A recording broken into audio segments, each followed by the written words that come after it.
সম্মানিত বন্ধুগণ, আসসালামু আলাইকুম। দূরের কাছে দেশে অথবা দেশের বাইরে থেকে প্রিয় বন্ধুরা ঠিক এই মুহূর্তে যেখান থেকে বাস্তব জীবনের গল্প শোনার জন্য আমার সাথে জয়েন করেছেন আমি আপন। আর যে আপন জীবনের গল্পের 922তম পর্বে আপনাকে বরাবর মতো স্বাগতম জানাচ্ছি। বন্ধুগণ, আজ আমি আপনাকে শোনাবো সিলেটের ছেলে হাফেজ মোহাম্মদ হাফিজুল ইসলামের জীবনের হৃদয় কাঁপানো চরম ভয়ঙ্কর এক বাস্তব জীবন কাহিনী। বন্ধুরা, আজকের গল্পের টাইটেল যে মানুষের রূপ নিয়ে 9 মাস করে হুজুরের সংসার। গল্পটা আমি এইমাত্র পড়ে শেষ করলাম, আমার বয় যেন গলা দিয়ে কথা বেরোচ্ছে না। আমরা বিশ্বাস করি পৃথিবীতে জিন জাতি আছে। আল্লাহ তাআলা তার কোরআনে স্পষ্ট করে লিখেছে যে জিন এবং ইনসানের মৃত্যুর পরে বিচার হবে। তাহলে আমরা বিশ্বাস করতেই পারি পৃথিবীতে জিন জাতি আছে এবং জিন জাতির জন্য নিজস্ব একটা জায়গা তাদের জন্য ধার্য করা আছে। জিনের ভিতরে ছেলে আছে, মেয়ে আছে, তাদের মাঝে বিয়ে শাদী হয়, সংসার হয়। কিন্তু প্রশ্ন হচ্ছে, এই জিন কেন মানুষকে বিয়ে করলো এবং বিয়ে করার পর তার সাথে 9 মাস ধরে সবার চোখের সামনে সংসার করলো? তার কারণটা কি? তার কারণ শুনলে আপনার শরীরের পশম দাঁড়িয়ে যাবে। ভয়ঙ্কর রকমের এক প্ল্যানিং করে এক জিন এক হাফেজের সংসার করে এবং সেই প্ল্যানে সে সাকসেসও হয়। পুরো গল্প শোনার পর আপনি অবাক হয়ে যাবেন। আশা করব শুরু থেকে শেষ পর্যন্ত ভয়ঙ্কর এই বাস্তব ভৌতিক গল্পটা শুরু থেকে শেষ পর্যন্ত আমার মুখ থেকে শুনবেন এবং গল্প শেষে হাফিজুল ইসলামকে আপনার মতো করে একটা মন্তব্য কমেন্ট বক্সে লিখবেন। ধন্যবাদ সবাইকে। সম্মানিত বন্ধুগণ, আসসালামু আলাইকুম। আমার নাম মোহাম্মদ হাসিবুর রহমান, আমার বাড়ি সিলেট। বন্ধুগণ, আমি আমার জীবনের গল্পটা শুরু করার শুরুতে আপনাদেরকে আমার পরিবারের বিষয় জানিয়ে রাখি। আমার পরিবারে আমি আছি, আমার বাবা আছে, মা আছে, তাছাড়া রয়েছে আমার দাদি। আমার কোনো ভাই বোন নেই। সিলেট শহর থেকে অনেক দূরে কোনো এক ছোট্ট গ্রামে আমাদের পরিবারটা এক নিম্ন মধ্যবিত্ত পরিবার। আমার বাবা পেশায় একজন দোকানদার। আমাদের এলাকাতেই আমার বাবার একটা মুদির দোকান আছে। আমি খুব ছোটোবেলা থেকে দেখে আসছি 5 ওয়াক্ত নামাজ পড়তো, রোজা রাখতো, দিনের পথে চলতো এবং মুখ ভর্তি দাড়ি রেখে আমার আব্বা জীবনযাপন করত। আমাদের পরিবারে তেমন কোনো অভাব অনটন ছিল না, আবার আহামরি যে সুখ ছিল তেমনও না। বাবা মধ্যবিত্তভাবে আমাদের পরিবারটাকে খুব ভালো করে চালাচ্ছিল। যেহেতু আমার কোনো ভাই বোন ছিল না, ভাই বোন না থাকার কারণে বাবা, মা আর দাদি সবাই আমাকে অনেক আদর আর ভালোবাসা দিয়ে বড় করে। শুনেছিলাম আমার দাদা নাকি অনেক নাম করা একজন কবিরাজ ছিল। এত বড় কবিরাজ ছিল যে আমার দাদার কাছে দূর দূরান্ত থেকে মানুষজন আসতো জিনের চিকিৎসা করার জন্য। এবং এত বড় মাওলানা হওয়ার কারণে আমার দাদাকে মানুষ লক্ষ লক্ষ টাকা দিয়ে নাকি নিয়েও যেত। কিন্তু আমার দাদা কখনও কারো কাছ থেকে কোনো টাকা পয়সা নিত না। বিনা টাকায় আমার দাদা মানুষের চিকিৎসা সেবা করত। আমার জন্মের প্রায় কিছুদিন আগে আমার দাদা এন্তেকাল করে এবং দাদা এন্তেকাল করার পরে আমার দাদার জমানো তেমন কোনো টাকা পয়সা থাকে না। কারণ আমার দাদা যত টাকা পয়সা ইনকাম করতো প্রায় সব টাকাই বিভিন্ন জায়গায় মসজিদ, মাদ্রাসায় এবং দিনের কাজে ব্যয় করত। কোনো দিনও আমার দাদা নিজের পকেটে বা নিজের সন্তানের জন্য একটা টাকা জমাতো না, যার জন্য আমার দাদা মারা যাবার পরে আমার বাবা মুদির দোকানদারি করতে হয়। যাই হোক, এমন করে আমার শৈশবের দিনগুলো কাটে। এরকম করে সময়গুলো কাটতে কাটতে একটা পর্যায়ে আমি প্রায় অনেকটাই বড় হই। আমার বাবার অনেক স্বপ্ন ছিল আমার দাদার মতো আমাকে অনেক বড় একজন বুজুর্গ বানাবে, হুজুর বানাবে এবং মাওলানা বানাবে এবং কোরআনে হাফেজ বানাবে। সেই নিরিখে আমার বাবা, মা আর আমার দাদি, তাদের 3 জনের ইচ্ছায় আমাকে তখন মাদ্রাসায় ভর্তি করানো হয়। আমাদের এলাকা থেকে অনেক দূরে একটা হাফিজিয়া মাদ্রাসা আছে, যেখানে কোরআন শেখানো হয়, কোরআন মুখস্থ করানো হয়, কোরআনে হাফেজ তৈরি করা হয়। ওই হাফিজিয়া মাদ্রাসায় তখন আমাকে ভর্তি করানো হয়। আমি হাফিজিয়া মাদ্রাসায় পড়াশোনার উদ্দেশ্যে যাই এবং আমি দেখতে শুনতে অতটা বড় ছিলাম না, একটু ছোট ছিলাম, খাটো ছিলাম, কিছুটা আমার দাদার মতো। আমার দাদাও দেখতে অনেকটা খাটো ছিল, অত লম্বা চওড়া মানুষ ছিল না। তো আমি যখন মাদ্রাসায় পড়াশোনা করি, আমার মাদ্রাসার যে হুজুর আছে তিনি আমাকে অত্যন্ত আদর করে এবং আমাকে অনেক ভালোবাসে। আমাদের মাদ্রাসাটা অনেক বড় একটা মাদ্রাসা ছিল। দূর দূরান্ত থেকে অনেক বাচ্চারা এসে আমার মাদ্রাসায় পড়াশোনা করতো। আমাদের এই মাদ্রাসায় টোটাল 3 জন হুজুর থাকতো এবং ওই 3 জন হুজুর ডে বাই ডে সময় নির্ধারণ করে আমাদেরকে পড়াতো। এবং মাদ্রাসাটা এতটাই ভালো ছিল যে শুধু সিলেট নয়, ঢাকা থেকে পর্যন্ত অনেকেই বাচ্চা কাচ্চাকে এই মাদ্রাসায় নিয়ে ভর্তি করাতো। নাম করে হাফিজিয়া মাদ্রাসায় আমার ছোটোবেলার দিনগুলো অনেক ভালোই কাটে। আমি মোটামুটি প্রায় অনেকটাই বড় হই। অনেকটা বড় হওয়ার পরে আমার মাদ্রাসায় অনেক পোলাপান, প্রায় ওই সময় মাদ্রাসার ভিতরে 300 থেকে 350 পোলাপান ছিল। যে 300 থেকে 350 বাচ্চা থাকা মানে বুঝতেই পারেন যে কত বড় একটা মাদ্রাসা। সে সময় পুরো সিলেটের ভিতরে এই মাদ্রাসাটাই নাম করে একটা মাদ্রাসা ছিল।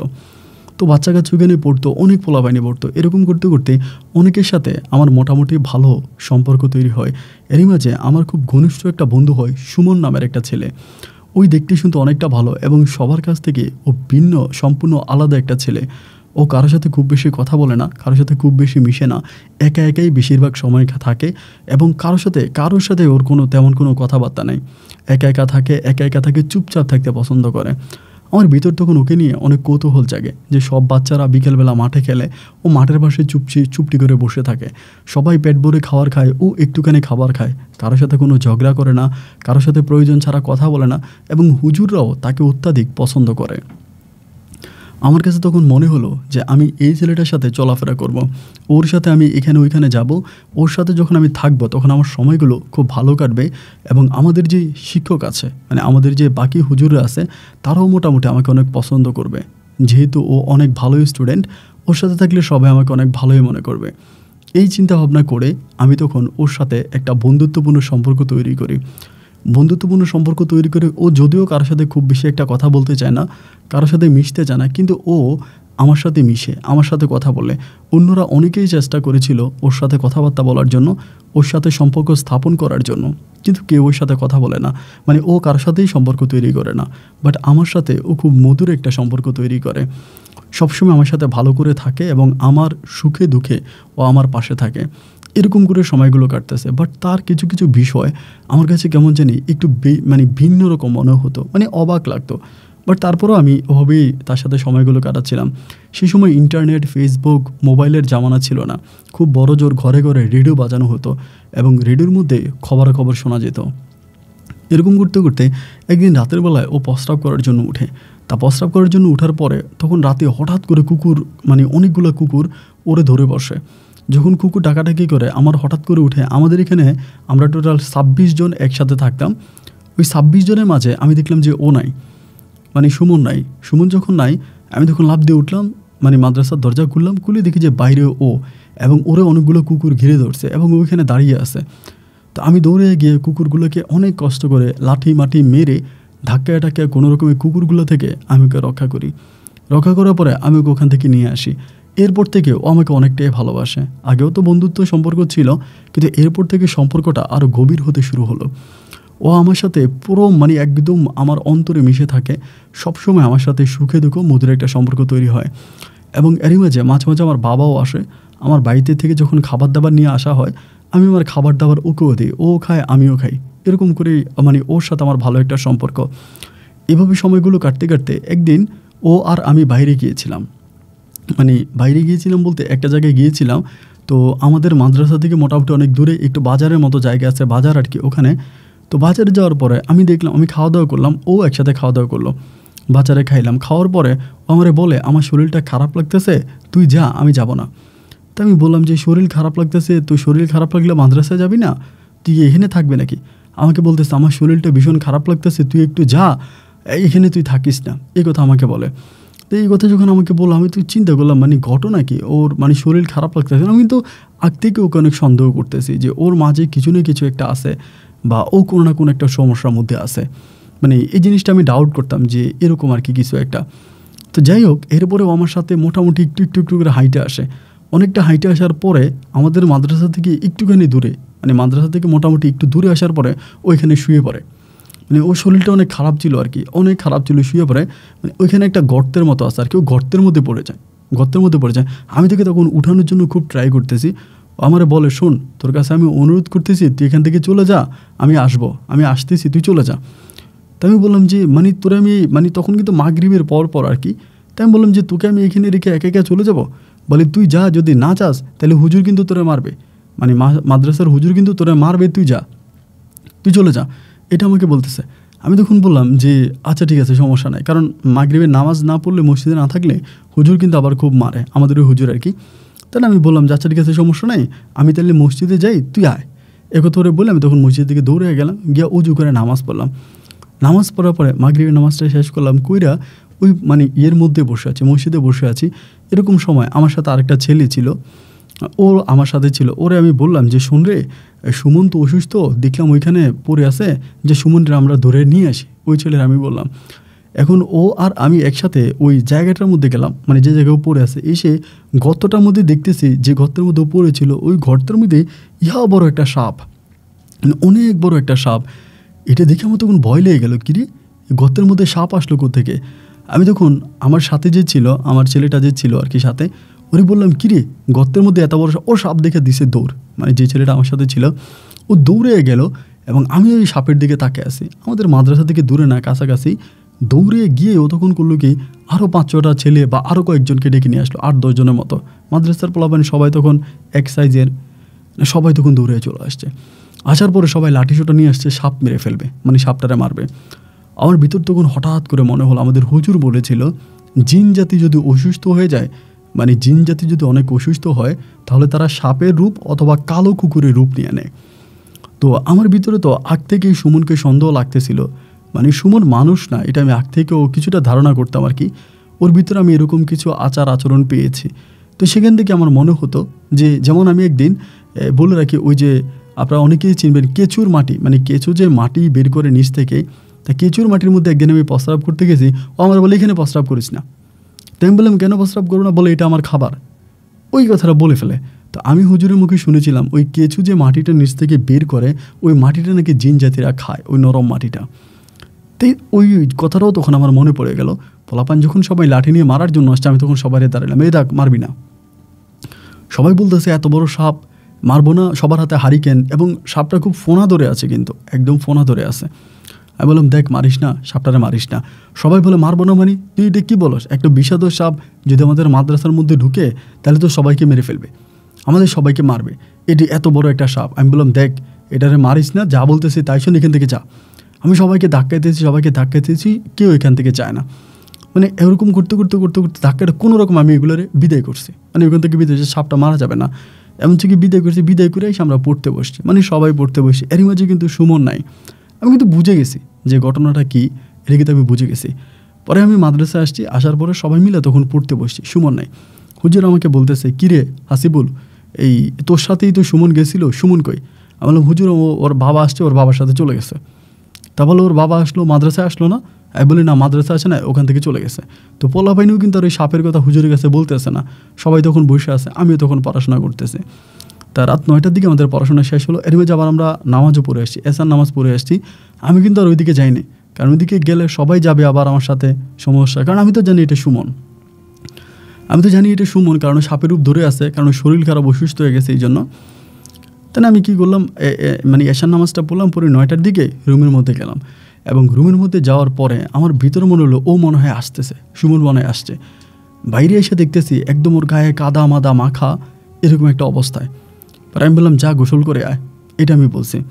পরে বলার পরে ও তখন গোসল করতে গেছে, মানে একটা ইয়ে নিয়ে গোসল করতে গেছে, গোসল করে আসছে। আসার পরে সবাই জিজ্ঞেস করে তুই কই ছিলি? বলে আমার বাবা আসছে, বাবার সাথে গেছিলাম। তা গোসল করে ও আসছে, আসার পর আমিও বসে আছি, ও বসে আছে। তখন আমার ভিতরে একটা ভয় ঢুকে গেছে, মানে শত হইলেও তো যতই সাহসী হই বা যাই হই, ভিতরে একটা ভয় কাজ করে।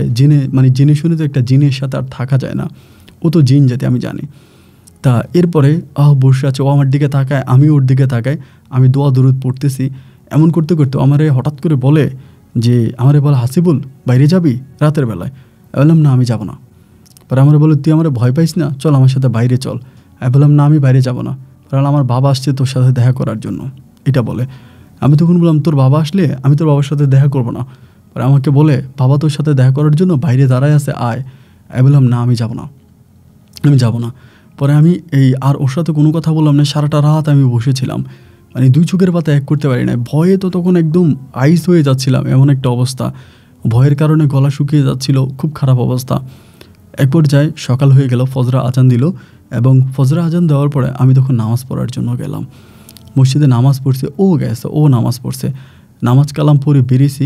বেরোয়ার পরে ও আর আমার সাথে কথা বলে না, আমি ওর সাথে কথা বলি না, এবং ওর শরীরটাও তখনও খুব খারাপ ছিল। তাই আমরা আবার মাদ্রাসা থেকে এসে নাস্তা পানি খেয়ে আবার পড়তে বসছি, আবার কোরআন পড়তেছি। তা পড়তে পড়তে আমাদের 9টার দিকে, 8:30টার দিকে বা 9টার দিকে আমাদের কোরআন পড়া শেষ। তা 8:30টার দিকে পরে আমি উঠছি, উঠার পর আমাদের এখানে একটা মাঠ আছে, মাঠের মধ্যে সব বাচ্চারা খেলে, আমি ওইখানে গিয়ে খেলতেছি। তা ও আমার দিকে তাকায়, আমি ওর দিকে তাকাই, আমি ওরে কিছু বলি না, ও আর আমার কিছু বলে না। মানে দুজনের মাঝে মোটামুটি একটা একটা ভয়ভীতি কাজ করতেছে, ও ওর মতো করে, আমি আমার মতো করে। কারণ আমি তো জেনেই গেছি ও মানুষ না, এটা তো আমি জেনেই গেছি, এবং ও তো জেনে গেছে যে আমি এটা জানি। পরে ও একটু পরে মানে বাচ্চারা তো খেলা করতেছে মাঠে, ও আমার কাছে আসছে, আইসা আমাকে বলতেছে, হাসিবুল, আমার বাবা তোর সাথে দেখা করার জন্য কালকে আসছে, এখনও তোর সাথে দেখা করার জন্য, বাবা তোর সাথে দেখা করবে, একটু চল। তাই আমি বললাম কোথায়? বলে মাদ্রাসার পিছনে। মানে মাদ্রাসার পিছনে একটু জায়গা আছে, একটু ঝোপঝাড়ের মতো আর কি, ওইখানে। আমি বললাম না, আমি ওইখানে যাবো না, তুই যদি আমার মেরে ফেলোস, বলে তুই আমারে বাঁচাইছো স্যার, আমি তোরে মারবো, এই কথাটাও আমারে বলছে। বলার পরে আমার তো ভয়ও কাজ করে, আবার ওর বাবা কি বলতেছে এটাও শুনবো। তা ঠিক আছে চল, ওর সাথে আমি তখন গেলাম, মাদ্রাসার পিছনেই গেলাম। যাওয়ার পরে দেখি যে একদম মানে বুজুর্গ টাইপের, দাড়িওয়ালা, টুপিওয়ালা, খুব সুন্দর একটা মানুষ ওইখানে বসে আছে। আমার বলে এটা আমার বাবা। আমি সালাম দিলাম, আসসালামু আলাইকুম। আমাকে বলো ওয়ালাইকুম আসসালাম, হাসিবুল বসো। আমি বসছি। মানে তখনও কিন্তু আমার বুকের ভিতর ধুপ করে ব্যথা করতেছে, মানে ভয় লাগতেছে। কারণ আমি তো জানি ওরা দুজনেই জিন, ওরা দুজনেই মানুষ না, এর তো আমি জানি। পরে আমাকে বলো, বাবা দেখো, তুমি ভয় পেও না, আমরা তোমার কোনো ক্ষতি করব না, তোমার কিছু কথা বলার জন্য ডেকেছি, আমার কথাগুলো একটু শোনো। আমি তখন বললাম জি বলেন। উনি আমাকে বলে, আমার ছেলেটা যে মানুষ না, এটা তুমি জেনে গেছো। আমি বললাম যে জেনে গেছি বলতে, ও বলে ও মানুষ না, আমরা জিন জাতি। আমি তখন বললাম তো আমাকে এখানে কেন ডেকেছেন? তা আমাকে বলতেছে, তোমার সাথে একটু কথা আছে, এই জন্য তোমাকে ডাকছি, এখানে বসো, আমরা তোমার কোনো ক্ষতি করব না। আর আমার তোমাকে অত্যন্ত ভালো লাগে, তোমার কোরআন তেলাওয়াত এত মধুর, তুমি এত সুন্দর করে কোরআন পড়ো, তোমার মধুর কণ্ঠে কোরআন শুনে আমার অন্তরটা ঠান্ডা হয়ে যায়। তুমি আমার ছেলের মতো, আমার ছেলে যেমন আমার কাছে, তুমি আমার কাছে তেমন। আমি তোমাকে মারবো কেন? তোমাকে আমি মারবো না, তুমি খাও। এই কথা বলে আমাকে অনেকগুলো মিষ্টি মানে আমার হাতে দিল। আমি বললাম আমি খাবো না। বাবা বলে, খাও বাবা, কোনো সমস্যা নাই। তো সুমনও নিচ্ছে ওই লোকের হাত থেকে, আমিও নিচ্ছি। তা আমিও খাচ্ছি, সুমনও খাচ্ছে। তা দুজনে তখন বসে আছি। বসে থাকা অবস্থায় সুমন তখন আমাকে বলতেছে যে, বন্ধু, তুই যে সবার কাছে বলস নাই, বা তুই যে আমার বাঁচাইছস, পোলাপানি যেরকম লাঠি নিয়ে গেছিলো আমাকে তো মেরে ফেলতো, তো তুই আমাকে বাঁচাইছিস, আমি তোর ঋণ কী করে শোধ করব? এটা বলে সে আমার হাত ধরে ফেলছে। আরে ও যে আমার হাত ধরছে, তখন কিন্তু আমার কলিজার ভিতরে আর মানে পানি নেই, জি আমার হাত ধরে ফেলছে। আমি বললাম যে দেখ, তোর উপরে আমার কোনো রাগ নাই, তুই আমার বন্ধু মানুষ, হোক না তুই জিন, তাতে কি, তুই তো আমার বন্ধু। আমার বলে আচ্ছা ঠিক আছে, তুই কারো কাছে বলিস না, আমাকে কথা সুমন বলে। এবার সুমনের বাবা আমাকে বলে যে, বাবা ও তো এখনও মাদ্রাসায় পড়া শেষ হয় নাই, এখনও হাফিজি অনেক বাকি আছে, তা অনেকটা বাকি আছে ওর হাফিজি, তুমি এখন এই বিষয়টা কারো কাছে বলে দিও না। কারণ যদি তুমি কারো কাছে বলে দাও, তাহলে ওর পড়াশোনাটা বন্ধ হয়ে যাবে, ওকে এখান থেকে নিয়ে যেতে হবে, অথবা মাদ্রাসার হুজুর ওকে বিদায় করে দিবে। তা তুমি এটা কারো কাছে বলে না, ও যে জিন জাতি। আমি বললাম যে ঠিক আছে আঙ্কেল, আমি কারো কাছে বলবো না। এরপর থেকে ও তখন আবারও এখানে আসছে, মানে আবার এই জায়গায় আসছে। তো আসার পরে ওরে দেখলে আমার ভয় লাগে, মানে অনেক ভয় লাগে, এত ভয় লাগে যেটা বলার মতো না। মানে আমি আর নিতে পারতেছি না, মানে আমার রাতের বেলায় ঘুমই হয় না। রাতের বেলা আমি ওর পাশে আসি, এখানে আসি, আমার ঘুম হয় না। পরে আমার বাবা আসছে আমাকে দেখার জন্য, আমি বাবার সাথে বলছি, বাবা আমি চলে যাব। আমার বাবা আমরা বলে, কেন চলে যাবে, তোর তো এখন মাদ্রাসায় পড়া শেষ হয় না। আমি বলছি আমি চলে যাবো, আমি এখানে পড়বো না। আমি তখন ওইখান থেকে চলে আসছে, মাদ্রাসা থেকে বাড়িতে চলে আসছে। বাড়িতে এসে আমি আর চাই না, বাবা আমারে মারে, মা আমারে মারে, তুই যাবি না কেন, তুই যাবি না কেন, তুই যাই। আমি বলছি আমি যাবো না। পরে ওই রাতের বেলায় আমি তখন সুমনকে স্বপ্নে দেখি, আমার বন্ধু, মানে ওই যে জিনটা, ওরে স্বপ্ন দেখি। আমার স্বপ্নে দেখায়, কিরে তুই মাদ্রাসায় আসবি না, তোরে ছাড়া যে আমার ভালো লাগে না, এগুলো বলে আমার স্বপ্নের মধ্যে। আমি ওরে কোনো কিছুই বলি না। তো এরকম করে আমি আর মাদ্রাসায় যাই না। 2-3 দিন পার হয়ে যায়, আমি মাঠে বাচ্চাদের সাথে খেলি এমনি অমনে। একদিন সন্ধ্যার সময় মাঠ থেকে খেলে আসার সময় হঠাৎ করে ওরা আমার সামনে পড়ছে। সামনে পড়ার পরে ওর দিকে আমি অবাক, মানে ভয় পেয়ে গেছি। আমার বলে, ভয় পাইস না, আমি তোরা মারবো না, তোর সাথে আমার কথা আছে, আয়। তাই আমি বললাম কী কথা, তুই এখানে আসলি কেন? তা আমাকে বলে, তুই যে মাদ্রাসায় যাস না, তোর কথা আমার খুব মনে পড়ে, তোর জন্য আমার খুব খারাপ লাগে, তুই আমার ঘনিষ্ঠ বন্ধু, আমাদের দুজনের মাঝে এত মধুর সম্পর্ক, তুই মাদ্রাসায় না গেলে কী করে হবে বল? আমি বললাম, দেখ বন্ধু, আমি মাদ্রাসায় যাব না, তুই আমার বন্ধু, আমিও তোর বন্ধু, ঠিক আছে ভালো, কিন্তু তুই আমাকে মাদ্রাসায় যাইতে বলিস না, মাদ্রাসায় যেতে আমার ভয় লাগে। আমাকে বলে, কেন ভয় লাগবে, আমরা দুজন তো একই, ভয় লাগার কী আছে, তুই আমার সাথে চল না মাদ্রাসায়। আর না বন্ধু, আমি যাব না। পরেও আমাকে বলে, তাহলে তুই পড়বি না? আর আমি বললাম পড়বো, অন্য কোথাও পড়বো। এরপরে ওর সাথে আমার মাঝে মাঝে দেখা হইতো, পুকুর পাড়ে এখানে ওইখানে বিভিন্ন জায়গায় ওর সাথে আমার দেখা হইতো। আবার ও আমাকে খাবার দিত, মানে পিঠা এটা ওইটা অনেক মিষ্টি, বেশিরভাগ মিষ্টি আইনে আমাকে দিত। তো এবার বাপ্পা চিন্তা করতেছে আমি তো কোরআনের প্রায় শেষের দিকে ছিলাম পড়াশোনায়, তো এখন কি করব, তারাও টেনশন করতেছে। তা আব্বা তখন আমাকে বলল, একটা কাজ করি, এই মাদ্রাসায় যেহেতু ও পড়াশোনা করে নাই, এই মাদ্রাসায় যেহেতু ওর এতটাই সমস্যা, অন্য কোনো একটা মাদ্রাসাকে ভর্তি করাই দিই। মাকে বলল, মাকে বলার পরে মা বললো তো এইটাই করো, এই মাদ্রাসায় যেহেতু গেল না, এখানে আর জোর করে পাঠানোর দরকার নাই, অন্য একটা মাদ্রাসাকে পাঠিয়ে দাও। এরপরে আমাদের এলাকা থেকে মোটামুটি আরেকটু দূরে আরেকটা হাফিজিয়া মাদ্রাসা আছে, ওইটা অতটা ভালো না, তারপরে ওই মাদ্রাসা আমাকে ভর্তি করাইছে। তা ওই মাদ্রাসা আমি পড়তাম, ওরে তারপর আমি 2-1 দিন পর আমার কাছে আসতো, যখন কেউ থাকতো না, নীরবে থাকতো, ও তখন আসতো। আবার অনেক সময় অনেকেই থাকতো, ও তারপরেও আসতো, এসে আমার পাশে বসে আমার সাথে কথা বলতো, হাসিবুল কি করো, ভালো আছো, তুমি আমার বন্ধু। আবার ওর বাবারও আমি মাঝে মাঝে দেখতাম আসতো, আইসা ধরেন হাসিবুলের জন্য কোনো খাবার নিয়ে আসলে হাসিবুলকে ওই মাদ্রাসায় দিয়ে আসতো, আমাকে এই মাদ্রাসায় দিত। বাট তারা আমাকে বলতো যে বিষয়গুলো কারো কাছে বইলো না, কারণ বললে আমাদের সমস্যা হবে। তা আমি আর বলতামও না, যদি আমি ওই মাদ্রাসায় পড়ি না, আমি আর কারো কাছে বলিও নাই, এবং আমার বাবা মায়ের কাছে আমি এটা বলি নাই। আমার যে অনেক বন্ধু বান্ধব ছিল, আমাদের বাড়ির পাড়া প্রতিবেশী, আমি কারো কাছে এই বিষয়টা বলি নাই। এরকম করতে করতে একটা পর্যায়ে আমি তখন আমার হাফিজি শেষ হয়, এবং ওইখান থেকে সুমনেরও হাফিজি শেষ হয়। তা আমি আর ওই মাদ্রাসায় যাইও নাই, মাদ্রাসায় কোনো খবরও নেই বা কী হয়েছে না হয়েছে আমি আর কোনো কিছু জানি না। আমার হাফিজি শেষ হয়, কোরআনে হাফিজ হই আমি, হওয়ার পর আমি তখন মোটামুটি যুবক। তা আমার আব্বা তখন বিভিন্ন দিকে আমার দিকে চাকরির জন্য চাইতেছে, কোথায় চাকরি দেওয়া যায়, মানে হাফিজি পড়বো আর কি। তখন তো বড় হয়ে গেছে, আর তখন আমার সুমনরে আর ভয় লাগতো না। আগে যেরকম সুমনকে ভয় লাগতো বা ওর সাথে কথা বলতে ভয় পাইতাম, এরপরে আর ভয় পাই না। ভয় পাই না এই কারণে, কারণ আমি তো জানি ও জিন, আজকে এতগুলো বছর ওর সাথে আমার চলাফেরা থাকা, ওর সাথে আমি এখানে যাই ওইখানে যাই, তা আমার ভিতরে আর ওই ভয়টা কাজ করে না। আগে যে ভয়টা কাজ করতো, অনেকটাই আমি মানে ভিতরে সাহস জন্মে যায়। এবং আমি খুবই ভালো একটা মসজিদে ইমামতিও করি, অনেক ভালো টাকা বেতন পাই, আব্বা আম্মাকে টাকা দিই, সাহায্য করি, সহযোগিতা করি, সব কিছু মিলে আমার তখন সময়গুলো মানে অত্যন্ত ভালো কাটতেছে। এরকম করতে করতে মানে আমি তখন খুব মানে সকালবেলা খুব সুন্দর করে কোরআন পড়তাম। আবার যেহেতু আমি কোরআনে হাফেজ ছিলাম, রাতের বেলায় আমি কোরআন তেলাওয়াত করতাম। এরকম করতে করতে তাই সুমন একদিন আমারে বলে যে তোরে আমি তো আমাদের দেশে নিয়ে যাব, এমন করে আমারে বলো। ও তখন মোটামুটি অনেক টাগরা, আমিও টাগরা, জোয়ানের মতোই। তো আমার বলে আমি তোরা আমাদের দেশে নিয়ে যাব, যাবি? ওরকম করে আমার সাথে মাঝে মাঝে ধরেন আমি যেখানে বসে গাটকুলে বসে আছি, যদি কেউ না থাকে ও আসে। আবার এখানে বসে আছি, একাকিত্ব লাগলেও আসে। আমার যেখানে ধরেন ভাল লাগে না, একটু অস্থিরতা লাগতেছে, ও এখানে এসে আমাকে টাইম দেয়, আমার সাথে কথা বলে। তা আমাকে বলে আমাদের দেশে তোরে নিয়ে যাবো, তুই যাবি? আমি বললাম যে না রে ভাই, আমি যাব না, আমার ইচ্ছে করতেছে না, আমার ভালো লাগতেছে না। তো এরকম করে বেশ কয়েকদিন কাটার পরে একদিনও হঠাৎ করে বলে যে আমার বোনের বিয়ে, তোকে আমি নিয়ে যাব, তুই না গেলে আমি তোকে জোর করে নিয়ে যাবো, এরকম করে আমার বলে। আমি বললাম দেখ বন্ধু, আমি যাব না, আর আমারে তোরে এইসবই নিস না, আমার এইসব ভালো লাগে না, আমার এসব ভালো লাগে না। ও আমাকে বলে তুই যাবি, তুই না গেলে হবে না, তুই তোর মাদ্রাসার যেখানে তুই চাকরি করিস ওখান থেকে ছুটি নে, মানে 2 দিনের জন্য তুই যাবি, 2 দিন পরে তোরে আবার আইনা দিয়ে যাব। আমি বললাম দেখ আমার খুব ভয় লাগে, জিনিসগুলো আমি পছন্দ করি না, ভীষণ রকমের ভয়ের একটা বিষয়, আমি যাব না। আমাকে বলে তোর কাছে অনুরোধ লাগে বন্ধু, তুই প্লিজ চল, মানে খুব অনুরোধ করতেছে। এবং ওর বাবা আমাকে বলতেছে আমার 2টা মেয়ে, তা আমার বড় মেয়েটার বিয়ে, তুমি চলো, এখন তুমি না গেলে আমার খুব খারাপ লাগবে, তোমাকে যেতেই হবে। এরকম করেও আমাকে তখন জোর করে নিয়ে যাবেই যাবে। পরে যেহেতু ওর সাথে আমার আজকে এত বছর ধরে সম্পর্ক, 8-10 বছরের মতো বন্ধু দুজন, তাইলে ওর সাথে যেহেতু আমাকে এরকম করে বলছে ঠিক আছে যাবো, ওদের দেশটাও কীরকম এটাও দেখবো, এরকম একটা কৌতূহল তখন আমার মনে জাগলো।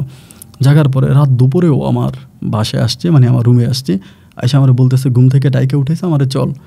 আমি কীভাবে যাবো? বলে তুই সমস্যা নেই, তুই এখানে চল, আমি তোরে নিয়ে যাবো। এই বলে আমরা দুজনেই গাটকুলে বসছি। এই গাটকুলে বসার পর আমি শুধু ওর হাতটা ধরছি, এইটুকুই আমার মনে আছে। ওর হাতটা আমি খালি ধরছি, বাকিটুকু না আমার কিছু মনে নাই। এরপরে আমার যখন মানে জ্ঞান ফিরে বা আমি যখন দেখি, তখন আমি দেখি আমি খুব মানে অনেক বড় একটা রাজপ্রাসাদের মতো একটা জায়গা, মানে বিশাল রাজপ্রাসাদ, অনেক মানুষ, এরপরে আপনার হাতি ঘোড়া দেন শুরু করে সব কিছু এখানে আছে। একদম মানে আমরা যেরকম সিনেমার ভিতরে আগের দিনে যেরকম রাজা বাদশাদেরকে দেখি না, রাজা বাদশা বা যেরকম প্রজা, এরকম রাজমহলের মতো। তাও আমার বলে জানোস, অনেক মানুষকে আনা হয়েছে বিভিন্ন জায়গা থেকে, যাদের আত্মীয় স্বজন আছে, তুই যেরকম আমার বন্ধু, এরকম অনেকেরই বন্ধু আছে যারা পৃথিবীর মানুষ, তাদেরকেও এখানে নিয়ে আসা হয়েছে, অনেকেই আছে, তাদের কারোর সাথে কথা বলার দরকার নেই। তো দেন ওর বোনকে তখন এত সুন্দর করে সাজানো হয়েছে, এমনিতেও জিন আরও সাজানো হয়েছে, তখন ওই রাজপ্রাসাদে বসাইলো। এগুলো আমার চোখের দেখে আমি সব কিছু দেখতেছি, এমন কিন্তু নয় যে আমি স্বপ্নে দেখতেছি। তো সারাটা এই রাত থেকে শুরু করে আমি এখানে ছিলাম, এবং এখানের যে ওদের যে সূর্যটা দেখলাম ওইটা ডুবে না, মানে সূর্য যেখানে আছে এখানেই পড়ে আছে, এবং সেখানে অনুষ্ঠানটা হইতেছে। পুরো অনুষ্ঠান জুড়ে আমি ছিলাম, এবং খাওয়া দাওয়া হলো, আমাকে ভরপেট খাওয়াইলো। এত খাবার আমার জীবনে আমি দেখি নাই। এক ডিশের মধ্যে ভরপুর খাবার, অনেক ছেলেরা অনেক মেয়েরা খাবার খাচ্ছে, সবাই হাঁটাহাঁটি করতেছে, সবাই আমি মানুষের মতোই দেখতেছি, মানে আমি দেখতেছি আমার দৃষ্টিতে সব মানুষ। এরকম করে অনেকক্ষণ পর আমার ভিতরে একটা অস্থিরতা কাজ করতেছে, মানে ভয় কাজ করতেছে। আমি ওর বললাম যে সুমন আমি চলে যাবো, আমার তুই বাড়িতে দিয়ে আয়। ও আবার অনেক ব্যস্ত হয়, এই জনের সাথে কথা বলে ওই জনের সাথে কথা বলে, হাঁটাহাঁটি করে। আবার আমারে কিন্তু কেউ দেখেও না, আমি জাস্ট সবাইকে দেখি, কেউ আমার সাথে কথা বলে না, আমি শুধু সুমনের সাথে কথা বলি। এরকমভাবে এরপর আমাকে বলে খাওয়া দাওয়া করছিস, রুমে যাই একটু বয়, আমি তোকে দিয়ে আসবো। আমি বললাম না বন্ধু, তুই আমাকে দিয়ে আয়, আমার সাথে এরকম করিস না, আমাকে দিয়ে, আমার খুব ভয় লাগতেছে। আসরের পরে, আসরের নামাজের পরে ও আমার এই মসজিদের ভিতর দিয়ে গেছে, মানে সবাই আসরের পরে চলে গেছে, আমি মসজিদের ভিতরে। এখন আমি মসজিদের ভিতরে, আমাদের যে মুয়াজ্জিন ছিল, মুয়াজ্জিন কিন্তু মসজিদে তালা মেরে চলে গেছে, ও কিন্তু আমাকে ভিতরে রেখে গেছে। ও আমাকে ভিতরে কীভাবে ঢুকাইছে এটা ওই জানে, আমি কিন্তু ভিতরে। এখন না মসজিদে তালা মারা, মসজিদে তালা মারা পরে আমি তখন হঠাৎ করে আমার এইখান থেকে যখন আমার জ্ঞান ফিরল তখন চলে গেছে, আমি তখন চাই মসজিদে তালা মারা, আমি বেরোবো কেমনে, মসজিদে তালা মারা। ও আমাকে বলতেছে মসজিদে তালা মারা, আমি তখন ওরা আবার ডাকতেছি সুমন আয়, মসজিদ তালা মারা, আমি বেরোবো কেমনে। এমনি মুয়াজ্জিন হঠাৎ করে আমাকে দেখছে, দেখে এসে বলতেছে হুজুর আপনি কালকে রাতে কই গেলেন, হঠাৎ করে চলে গেলেন, আপনারা অনেকেই খুঁজতেছিল, এবং আপনি হঠাৎ করে নাই, আপনি কোথায় চলে গেলেন। তা আমি বললো আপনি মসজিদের ভিতরে, আমি বললাম তো কোনায় শুয়ে আছি, আমি একটু জায়গায় গেছিলাম, ওখান থেকে ক্লান্ত, আপনি তো আমার খেয়াল করেন তালা মেরে দিয়েছেন। তখন আর এটা বুঝে আমি তখন ঘরে গেলাম, আমার রুমে গেলাম, রুমে যাওয়ার মতো আমি আমার মতো করে আসছি, কিন্তু এই ভয়টা আমার ভিতর থেকে কোনো অবস্থায় কাটতেছে না। প্রতিটা মুহূর্তে আমার ভিতরে ভয়টা কাজ করতেছে, মানে ভয়ের কারণে এরকম অবস্থা হয়ে গেছে যে আমার কাছে মনে হয় যেন আমি মরে যাই। কারণ ও মাঝে আসে, ওর বোন আসে, ওর ভাই আসে, মানে ও সবাই, ওর বাবা আসে, মানে সবাই আমার সাথে একটা বন্ধুত্বপূর্ণ সম্পর্ক তৈরি করে। এরকম করে বেশ কয়েকদিন কেটে গেল, কাটার পরে একদিন ওর বাবা আসছে দুপুরবেলা, আমি জোহরের নামাজ পড়ছি, জোহরের নামাজ পড়ে আমি মসজিদের ঘাটগুলো বসে আছি, ওর বাবা আসছে, আয়সা আমাকে বলতেছে যে হাসিবুল তোমার কাছে আমার একটা চাওয়া আছে, তুই কি পূরণ করবা, এমনি আমাকে বলে। এরকমভাবে একদম নীরবে মসজিদের ঘাটগুলো বসে আছি, এমন করে এসে বলে। আমি তখন বললাম যে আঙ্কেল কী চাওয়া আছে আমার কাছে, এবং আপনারাই তো মানুষের চাওয়া পূরণ করেন, অ্যান্ড আমি আপনার কী চাওয়া পূরণ করব, আপনি এটা কী বলতেছেন যে আপনি আমার কাছে চাওয়া পূরণ করার জন্য আসছেন। আর আমাকে বলতেছে বাবা তুমি যে আমার ওখানে গেলা, আমার ওখানে থাকলা, বা আমার বিয়ে শাদির, আমার মেয়ের বিয়ে শাদি দেখলা, তোমার কেমন লাগলো। আমি বললাম হ্যাঁ অত্যন্ত ভালো লাগলো, আপনারা সবাই অত্যন্ত ভালো, অনেক ভালো, আমার ভালো লাগছে, অত্যন্ত ভালো লাগছে। আর আমাকে বলে তোমার কি ইচ্ছা করে না ওইখানে আবার যেতে। আমি বললাম না, ওইখানে এটা আপনাদের দুনিয়া, আপনাদের সব, আমি ওখানে কেন যাব। বলে তোমার কাছে একটা আবদার নিয়ে আসছি, যদি তুমি রাখো আমি অত্যন্ত খুশি হব। আমি বললাম আচ্ছা ঠিক আছে, আপনি বলেন, আপনি আমার বাবার বয়সী, আপনি আমার বন্ধুর বাবা, মানি তো আমার বাবা, তা ঠিক আছে বলেন যে আপনি আমার কাছে কি আশা নিয়ে আসছেন, কেন আমার কাছে আসছেন। পরে বলে বাবা আমার ছোটো মেয়ের নাম সুমনা আক্তার, তো আমি আমার মেয়ে সুমনা আক্তারকে তোমার কাছে বিয়ে দিতে চাই, এভাবে। আমি তখন বললাম এটা কী ধরনের কথা বলেন, আপনারা জিন জাতি, আমি মানুষ জাতি, এখন আমি মানুষ জাতি হয়ে কীভাবে জিন জাতিকে বিয়ে করব, এটা কি সম্ভব নাকি। উনি আমাকে বলে সবই সম্ভব, আল্লাহর দুনিয়াতে আল্লাহ তাআলা চাইলে সব কিছুই সম্ভব, তুমি আমার মেয়েটাকে বিয়ে করো, যদি আমার মেয়েটাকে বিয়ে করো তাহলে আমি অত্যাধিক খুশি হব। আমার ভিতরে একটা স্বপ্ন ছিল যে আমার মেয়েটাকে আমি একটা মানুষ জাতির কাছে বিয়ে দিব, এবং আমার মেয়েটা তোমার সাথে থাকবে। আর আমি বললাম এটা কী ধরনের কথা বলেন, আপনার মেয়ে তো আসলে, মানে আমি তো জানি আপনারা জিনরা অনেক বছর বেঁচে থাকে, আর মানুষের বয়স তো অনেক কম, তো আপনার মেয়ের সাথে আমার তো ওরকমভাবে বয়সের অ্যাডজাস্টমেন্ট হবে না, তো তাহলে আমি কিভাবে তাকে বিয়ে করব। ফলে আমাকে বলে তুমি যতদিন বেঁচে থাকবা আমার মেয়ে তোমার সাথে থাকবে, এবং তুমি যদি মারা যাও আমার মেয়েও তখন কোনো না কোনোভাবে চলে যাবে হঠাৎ করে, তা তুমি আমার মেয়েকে বিয়ে করো।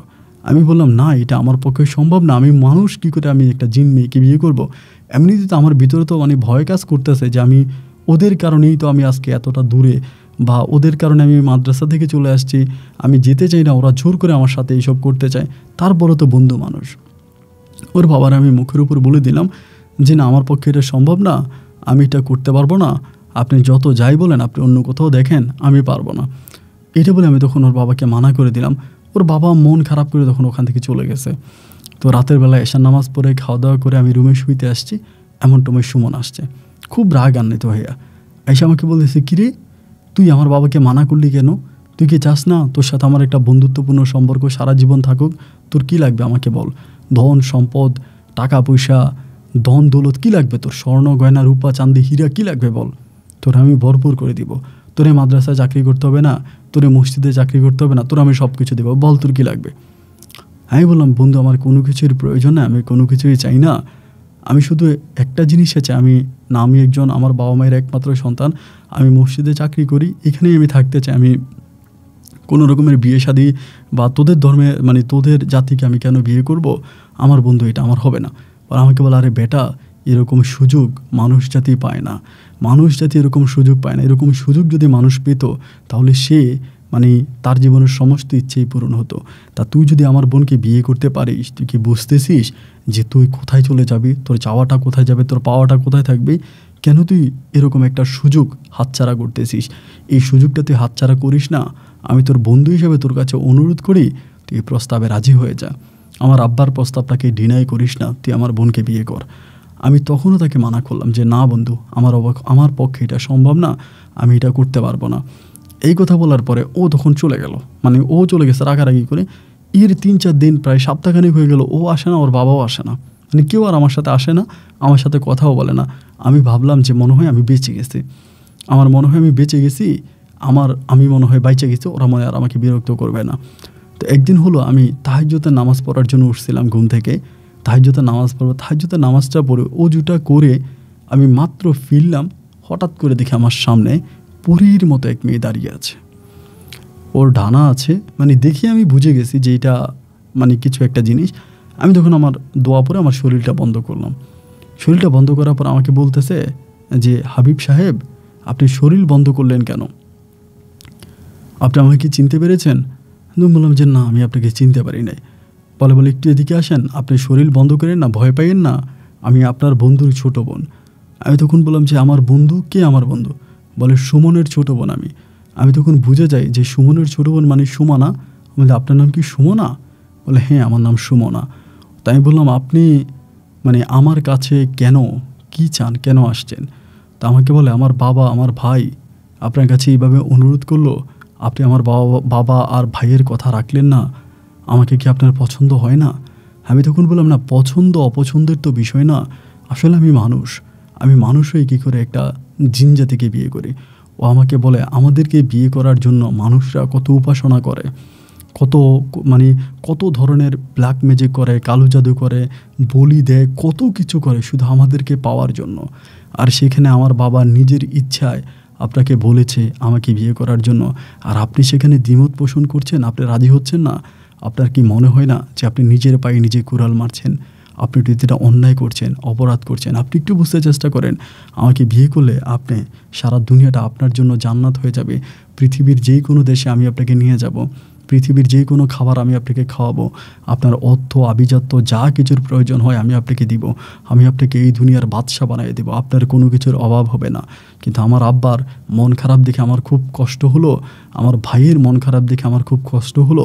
আমি এই জন্য আপনার কাছে আসলাম যে আপনি আমাকে বিয়ে করে আমার বাপ আর ভাইয়ের মুখে হাসি ফোটান। আমি বললাম দেখেন এটা আসলে কিভাবে সম্ভব, আমার তো এটা বোধগম্য হয় না। এমন করতে করতে তখন ফজরে আজানের সময় হয়ে গেছে, আমি তাহাজ্জুদও পড়তে পারি নাই। চারদিক থেকে আজান দিবে, মাইক্রোফোন শব্দ করতেছে, ও বলে আমার তো সময় হয়ে গেছে, আমি আর থাকতে পারবো না, চলে যাই, আমি কালকে দুপুরে এসে আপনার সাথে কথা বলবো। এই বলে তখন ও চলে গেল। আমি মসজিদে গেলাম, গিয়ে আমি তখন এই ইমাম মুয়াজ্জিন সাহেব বলতেছে, হুজুর আপনি এত সকাল উঠছেন, তাহাজ্জুদ পড়ছেন? আমি কিছু বললাম না। তা মুয়াজ্জিনে আজান দিল, এলাকার লোকজন আসলো, আমি তখন নামাজ পড়াইলাম। নামাজ পড়ানোর পরে আমি তখন মসজিদে বসে বসে চিন্তা করতেছি যে আমার সাথে এসব কী হচ্ছে, মানে আমার সাথে এগুলো কী ঘটতেছে, ঘটনা কি এরা কেন আমার কাছে আসে, কি চায়, কিসের সম্পর্ক আমার সাথে তৈরি করতে চায়? আপনার সুমনা ওর বাবা এরা জিন জাতি, আমি মানুষ জাতি, কেন এটা আমার সাথে করে? আমি এরকম করতে করতে অনেকক্ষণ ধরে চিন্তা ভাবনা করি। আমি তখন আবার যাই হোক আমি আমার কর্মটর্ম শেষ করে দুপুরবেলা গোসল করে নামাজ পড়ে খাওয়া দাওয়া করে আমি রুমে আসছি। আমি রুমে এসে দেখি এই মেয়ে রুমে বসে আছে। রুমে এসেই দেখি যে আমার রুমে বসে আছে খুব সুন্দর, এত যে সুন্দর ভাই, আমার দৃষ্টিতে আমি এত সুন্দর আমার দৃষ্টিতে আমি দেখি নাই। আমি জানি না জান্নাতের হুর দেখতে কতটা সুন্দর হবে, কিন্তু ওনাকে দেখার পর আমার কাছে মনে হয়েছে যে জান্নাতের হুরের চেয়েও আরও বেশি সুন্দর।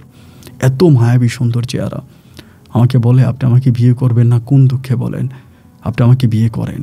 মানে সত্যিকার অর্থে বলতে গেলে আমি জোহরের নামাজ পড়ে, গোসল করে জোহরের নামাজ পড়ে খাওয়া দাওয়া করে যখন আমি রুমে গেলাম, ওনাকে দেখলাম, আমার ভিতর কেমন জানি এক ধরনের ভালোবাসা কাজ করতে শুরু হয়ে গেল। জানি না এটা আমার জন্য কি, মানে কেমন জানি ওর প্রতি একটা মায়া কাজ করতে শুরু হলো। আমি একটু দুর্বল হয়ে গেলাম। দুর্বল হয়ে যাওয়ার পর আমি বললাম যে, আপনার ভাই তো আমার সাথে রাগ করে আসে না, ওরে বললেন আজকে আমার সাথে এসার পরে এসে দেখা করার জন্য, আমি ওর সাথে কথা বলবো। বলে আচ্ছা ঠিক আছে, আমি চলে যাই। তাও চলে গেল। আবার আমার ঘরে অনেক কাজ করে দিয়ে গেছে। আমার জন্য খাবারও নিয়ে আসছে। আমি যদিও খেয়ে আসছি, তা খাবার নিয়ে আসছে। আমার রুম টুম পরিষ্কার করে দিয়েছে, গোছিয়ে দিয়েছে। আমার খাটটা পরিষ্কার করে দিয়ে ও চলে গেছে। চলে যাওয়ার পরে এশার নামাজ পড়ছে। আমি তো জানি সুমন আসবে। এশার নামাজের পরে ও আসছে, হাতে মানে অনেকগুলো কি জানি বইয়ের মতো এইসব জিনিস নিয়ে আমার কাছে আসছে। এসে আমাকে বলে, কিরে তুই নাকি আমাকে আসতে বলছিস? এমন করে। আমি বললাম হ্যাঁ বললাম তো। বলে কেন? আমি বললাম তুই কি আমার সাথে রাগ করে আছিস? বলে রাগ মানে তোর সাথে তো আমার কোনো কিছু নাই, তুই মানুষ আমি জিন, এটাই তো আমাদের সম্পর্ক, আর কি। আমি তখন বললাম, দেখ বন্ধু, তুই আমার উপর রাগ করিস না। আসলে সত্যি কথা বলতে গেলে তোকে আমি একটা সময় খুব ভয় পাইতাম। এতটাই ভয় পাইতাম যে তোর ভয়ে আমি মাদ্রাসা ছেড়ে পর্যন্ত চলে আসছি। মাদ্রাসাটা ছেড়ে দিয়েছি আমি শুধুমাত্র তোর ভয়ে, আর কিছু না। তা এখন তুই আবার আমার কাছে আসছিস বা তুই আমার পাশে বসছিস, তোদের সাথে আজকে 10-12 বছরের মতো সম্পর্ক, সেখানে তো আসলে আমি তোকে ভয় পাই না। কিন্তু বন্ধু তুই যে আমার উপর রাগ করে গেলি, আমার মনটা অনেক খারাপ হয়ে গেল। ও আমাকে বলে, আমার বাবার ইচ্ছে তুই পূরণ করিস নাই, আমার বাবার কথা তুই রাখিস নাই, এরপরে আর তোর সাথে আমার কী থাকতে পারে বল? আর তোর সাথে কী থাকতে পারে? আমি বললাম, সুমন তুই একটু বস, আমি তোর সাথে একটু ঠান্ডা মাথায় কথা বলি। দেন আমাকে বলে, ঠিক আছে ঠান্ডা মাথায় তুই কী বলবি বল। আমি বললাম, দেখ আমি তোর প্রস্তাবে রাজি আছি, আমি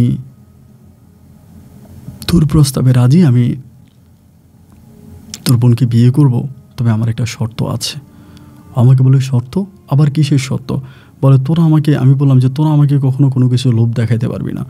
তোর বোনকে যে আমি বিয়ে করব, এটা কিভাবে কি? ও আমাকে বলে, আমাদের রাজ্যে তোকে নিয়ে যাব, সেখানে আনুষ্ঠানিকভাবে তোর সাথে আমার বোনের বিয়ে হবে। আমি বললাম না, আমি আনুষ্ঠানিকভাবে তোর বোনকে বিয়ে করতে চাই না। তোর বাবা আমার ঘরে হুজুর ডেকে আনবে, হুজুরের মাধ্যমে তোর বোনকে আমি বিয়ে করব আমার এই রুমের ভিতরে। আমাকে বলে, এটা কী ধরনের কথা? এই রুমের ভিতরে কিভাবে বিয়ে হবে? আমি বললাম, হ্যাঁ এই রুমের ভিতরে তোর বোনের সাথে আমার বিয়ে হবে। আমি এর থেকে বেশি কিছু আর করতে পারবো না। আমি কোনো রাজপ্রাসাদ চাই না, কোথাও যেতে চাই না। এই ঘরের ভিতরে তোর বোনের সাথে আমার বিয়ে হবে, এবং বিয়ে হবার পরে তোর বোন আমার সাথে থাকবে, আমি তোর বোনের সাথে থাকবো। আর এখানে দ্বিতীয় কোনো কিছু নাই বা অন্য কোনো কথা আমি শুনতে চাই না। ও তখন আমাকে বলে, এটা কীভাবে সম্ভব? আচ্ছা ঠিক আছে, আমি বাবার সাথে কথাবার্তা বলে আমি আসবো নি, ভোর রাতে তোর কাছে আসবো, এটা বলেও চলে গেছে। ভোর রাতে ও আর ওর বাবা একসাথে এসে আমাকে ডাকতেছে, আমার ঘরের দরজা টাকাটাকি করতেছে। আমি উঠছি, দরজা খুলছি, তারা দুজনে আমার ঘরে ঢুকলো এবং ঢুকে বসে কথা বলতেছে। ওর বাবা বলতেছে, বাবা এভাবে তো বিয়ে হয় না, আমাদের তো বিয়ের একটা নিয়ম আছে, ওই নিয়ম অনুযায়ী আমরা তোমাকে ওখানে নিয়ে যাব। এরকম অনেক মানুষের সাথে আমাদের জাতি মেয়েদের বিয়ে হয়েছে, এইটাতে আসলে তেমন কোনো সমস্যা নাই, তেমন কোনো ঝামেলা নাই, তুমি বিয়ে করতে পারো, তুমি কোনো বিপদেও পড়বা না, কোনো সমস্যাও পড়বা না। যতকাল তুমি বেঁচে থাকবা, তুমি যেই রূপে তোমার বউকে দেখতে চাও, তোমার বউ সেই রূপে তোমার কাছে আসবে, তোমার ভিতরে ভয়ের কোনো কারণ নাই। আমি বললাম, দেখেন আঙ্কেল, আমি আর কিছু বলতে চাই না, আমি যেটা বলার সুমনকে এটা বলছি। আপনি আপনার ধর্মের বা আপনার জাতি একজন হুজুরকে নিয়ে আসবেন, সেই হুজুর আমার সাথে ওর বিয়ে পড়াই দিবে, এই ঘরের ভিতরে বিয়ে হবে। এরপরে আপনারা আপনাদের রাজ্যে গিয়ে অনুষ্ঠান করেন, যাই করেন, এইসবের ভিতরে আমি আর নাই, এইসবে আমাকে ডাকবেন না। পরে আমাকে বলে, বিয়ে যদি দুনিয়াতে হয় তাহলে ধরো আর আমি আসমানে গিয়ে অনুষ্ঠান করে লাভ কি, সেখানে যদি তুমি না গেলা। আমি যে না, আমি যাব না, আমি এখানেই আছি, এবং যদি আপনি এটাতে রাজি থাকেন, আমি আপনার জন্য বা আপনার সন্তানের জন্য এটুকু করতে পারবো, এর থেকেও বেশি আমি কিছু করতে পারবো না। পরে আমাকে বললো, ঠিক আছে তোমার প্রস্তাবে রাজি, তোমার কথায় রাজি। তার 2 দিন পরে তার বোনকে সাজুগুজু করে সাজিয়ে সাথে আরেকটা জিন জাতিকে নিয়ে আমার বন্ধু সুমন এবং তার বাবা আসছে এই ঘরের মধ্যে। একই ঘরে রাত্র 12টার দিকে নিশি রাতে তখন আমাদের বিয়ে হলো। একই খাটের উপরে কেউ বসলো, খাটের নিচে কেউ বসলো, 2-1 জনের মোকাবিলায় সাক্ষীতে যেভাবে মানুষের বিয়ে হয় কলমা পড়ে কবুল বলে, এভাবে কলমা 3 বার কবুল বলে আমার সাথে সুমন আক্তারের বিয়ে সম্পন্ন হলো।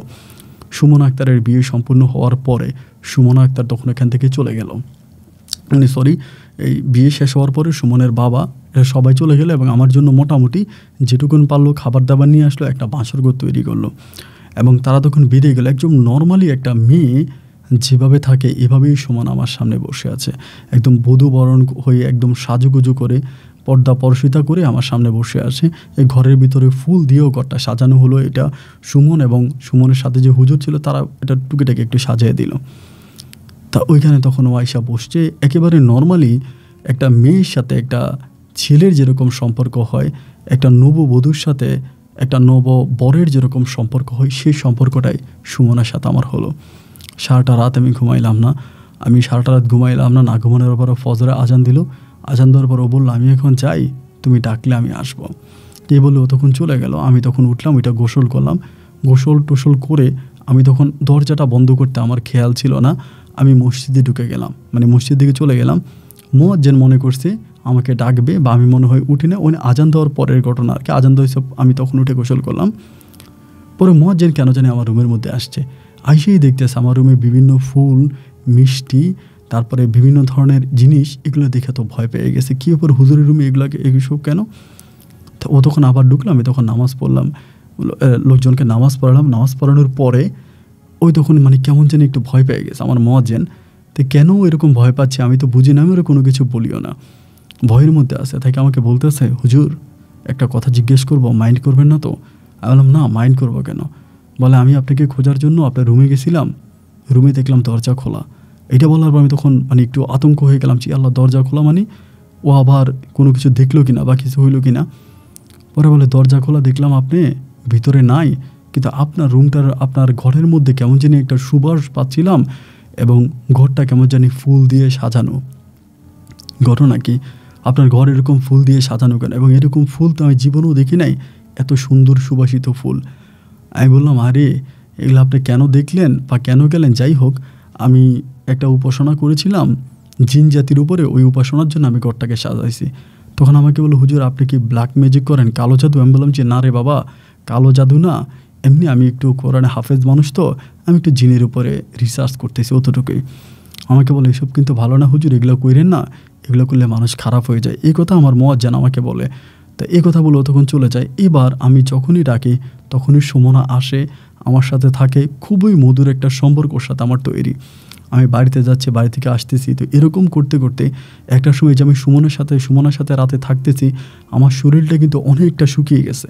আমার খাওয়া দাওয়া বন্ধ, ঘুম বন্ধ এবং সব কিছু মিলিয়া মানে আমি অনেকটা শুকিয়ে গেছি, মানে আমার স্বাস্থ্যটা অনেকটা ভেঙে গেছে। বেশিরভাগ সময় অসুস্থ থাকি, ও আসলে আমি অসুস্থ থাকি। মানে আমার শারীরিক সক্ষমতা তো আসলে জিনের সাথে যায় না, তো যতটুকু আমি অনেক অসুস্থ হয়ে যাচ্ছি দিনে দিনে। তো এরকম করতে করতে প্রায় 1 দিন 2 দিন আর 9 মাসের মতো আমি সুমনার সাথে সংসার করি এবং প্রতিটা রাতে আমরা একসাথে থাকি। আমি রাতে শুইলে ও আমার সাথে আসে, আমার সাথে থাকে 9টা মাস।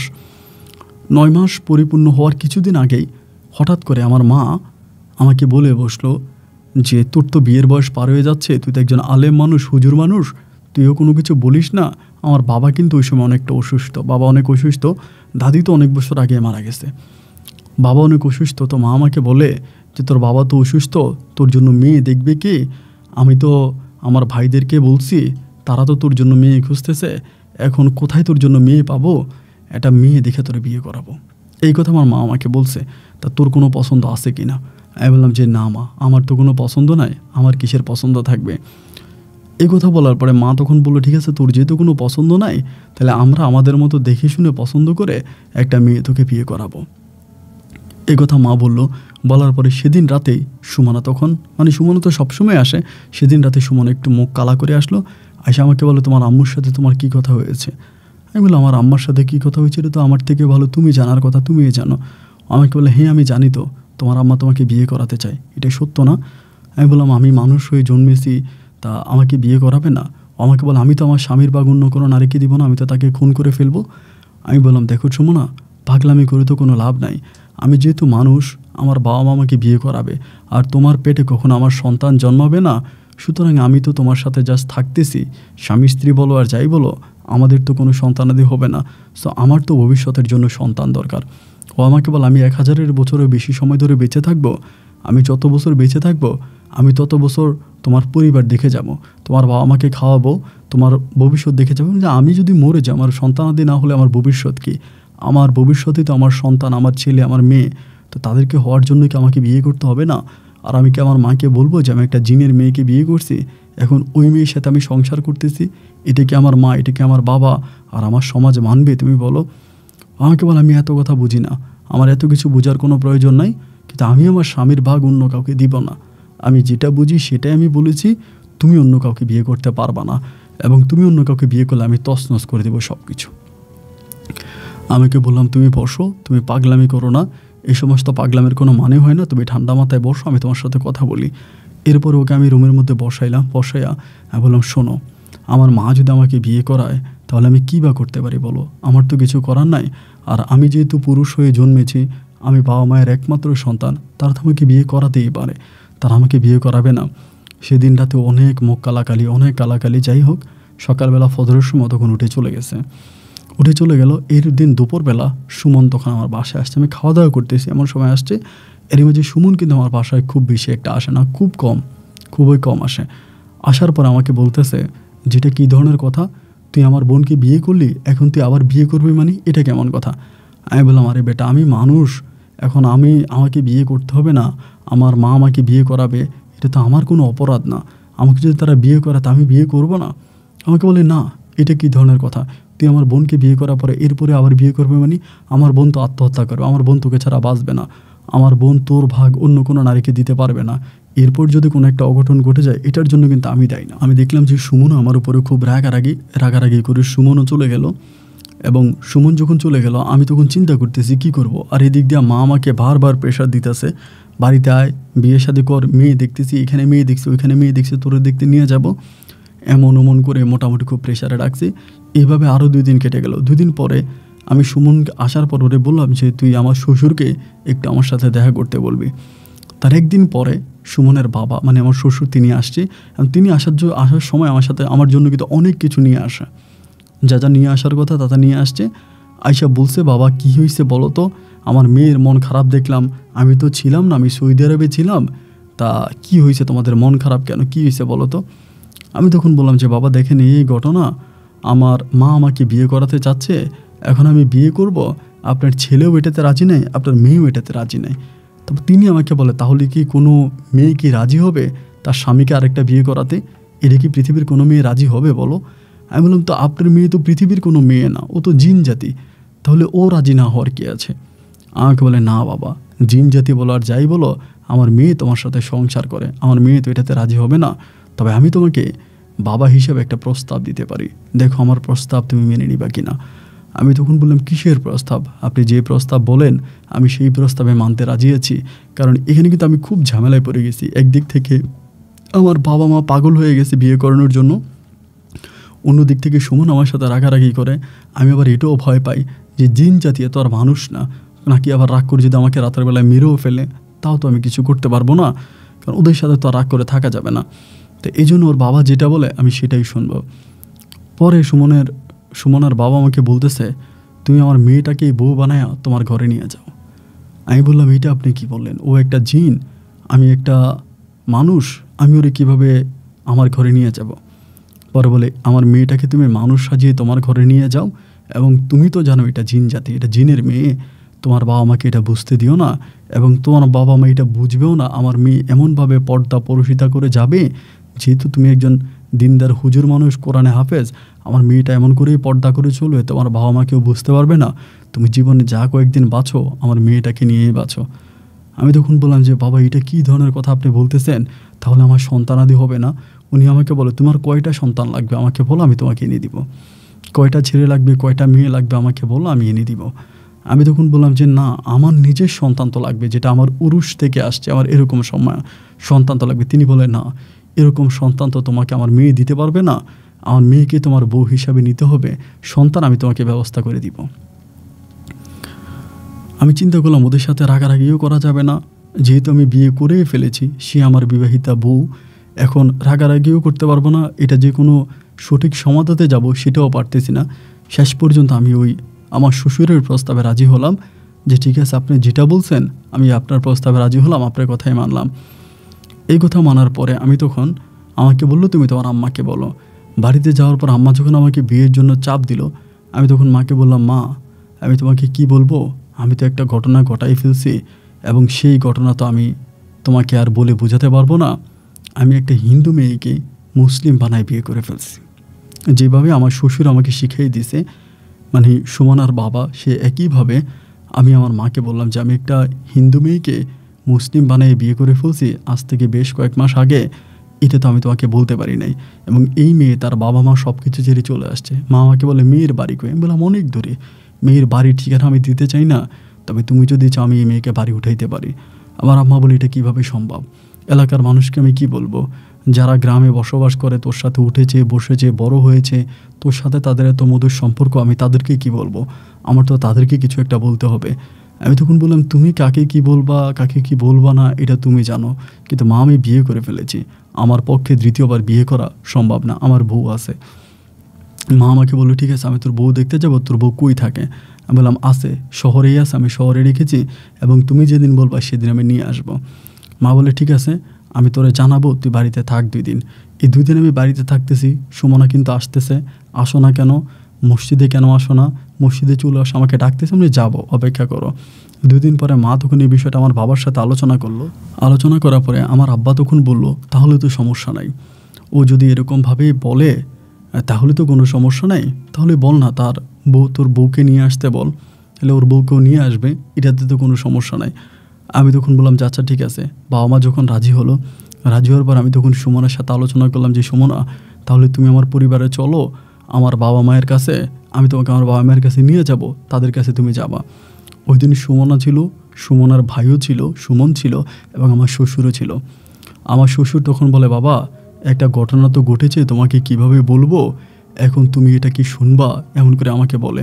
আমি বললাম শুনবো না কেন, কি কথা হয়েছে, কেন কি সমস্যা আপনি আমাকে বলেন, আমি শুনবো। বলে আমার মেয়ে তো সরাসরি এভাবে তোমার পরিবারে যেতে পারবে না। আমি তখন বললাম কেন সরাসরি আপনার মেয়ে আমার পরিবারে যেতে পারবে না, তার কারণ কি? তিনি আমাকে বলে তোমার বাবা এবং মা দুজনের হাতে 2টা তাবিজ আছে, এই 2টা তাবিজ হচ্ছে জিন বন্ধের তাবিজ। এই 2টা তাবিজ তোমার বাবা মায়ের হাতে আছে, তারা যদি কোনোভাবে আমার মেয়ের শরীরে স্পর্শ করে আমার মেয়ের শরীরটা পুড়ে যাবে, না আমার মেয়েটার সাথে সাথে মারা যাবে, এই জন্য তাদের 2 জনের হাত থেকে 2টা তাবিজ খুলে ফেলতে হবে। আমি তখন বললাম আচ্ছা ঠিক আছে এটা আমি করব। বলে হ্যাঁ এটা তুমি করো, এরপর আমার মেয়ে তোমার বাড়িতে যাবে, সমস্যা নাই।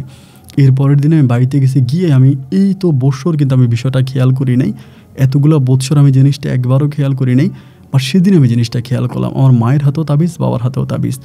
আমি তখন বললাম এই তাবিজগুলো কিসের মা? মা আমাকে বলে এটা তোর দাদা আমাকে পরাই দিছে। আমি বললাম কিসের তাবিজ, এগুলো খোলো, তাবিজ তোমার শিরক হারাম, তাবিজ পরা ঠিক না, এটা কোরআনে তাবিজ পরা হারাম, এই তাবিজ পড়লে শিরক হয়, এটা পড়ো, এটা খোলো। এই বলে আমি তখন নিজের হাতে আমার মায়ের হাত থেকে তাবিজটা খুলি, বাবা অসুস্থ ছিল, বাবার হাত থেকে আমি তাবিজটা খুলে ফেলি। বাবা মা দুজনের হাত থেকে আমি তাবিজটা খুলি। তাবিজটা খোলার পরে তার একদিন পরেই আমি তখন সন্ধ্যার পরে বোরকা পরিয়ে পর্দা করে খুব সুন্দর করে সুমনাকে নিয়ে বাড়িতে গিয়ে উঠি।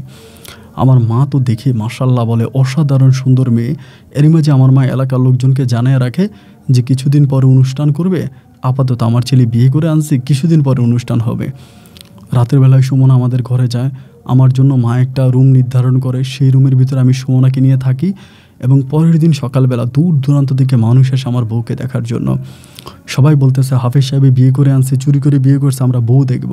তো রুমের ভিতরে যায়, ও পর্দা করে থাকে, পর্দার ফাঁকে যতটুকুকে দেখতে পায় ততটুকু দেখে। সবাই আমার বউ দেখে অত্যন্ত খুশি হয়। এর পরের রাতে সুমনা আর আমি একসাথেই ঘুমাই। একসাথে ঘুমানোর পরে আমি রাতের বেলায় কেমন জানি খুব বাজে একটা স্বপ্ন দেখতেছি, মানে বাজে একটা স্বপ্ন, বয়স্ক লোক আমাকে ডাকতেছে, এই তুই উঠ, মানে খুবভাবে আমাকে ডাকতেছে, এমনভাবে আমাকে ডাকতেছে, মানে আমার অবস্থা তখন খুব খারাপ হয়ে যায়, কেন আমাকে এভাবে ডাকতেছে। আমি তখন লাফ দিয়ে ঘুম থেকে উঠলাম, উঠে দেখি যে আমার পাশে সুমনা নাই।